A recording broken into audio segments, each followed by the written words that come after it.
Salut tout le monde! Dans cette vidéo, je vais tenter de voir s'il y a un lien entre la violence chez les jeunes et le fait qu'il n'y ait pas d'autres modèles. Donc par exemple, le fait que beaucoup de jeunes suivent les mêmes choses, écoutent les mêmes choses, ont les mêmes sources d'inspiration, regardent les mêmes séries, écoutent la même musique, toutes ces choses sont de bonnes choses, parce que ça leur permet de créer des communautés et tout ça. Ça leur permet d'être avec des gens qui leur ressemblent et tout ça. Mais d'un autre côté, c'est aussi problématique lorsque ces mêmes jeunes n'ont pas d'autres modèles. Je m'explique. Lorsque par exemple ces mêmes jeunes suivent les mêmes choses, écoutent les mêmes choses, les mêmes séries, etc. Surtout si ce sont des séries un peu violentes. Eh bien ces jeunes n'ont pas d'alternative. Vous voyez, ils n'auront pas de plan B. Ils n'ont pas d'échappatoire, donc ils vont se réfugier dans les mêmes choses et ils n'ont pas accès à une autre version d'eux-mêmes.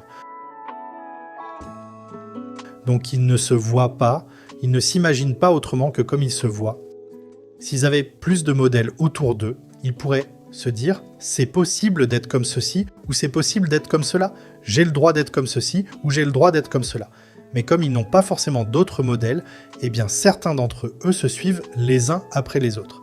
Et s'ils se suivent dans quelque chose de négatif, eh bien parfois par simple suivisme entre guillemets, parce qu'ils ont envie de faire comme les autres, ils vont faire des fois des erreurs qu'ils n'auraient pas fait s'ils avaient eu accès à d'autres influences. Et vous, qu'est-ce que vous en pensez? N'hésitez pas à laisser votre avis en commentaire.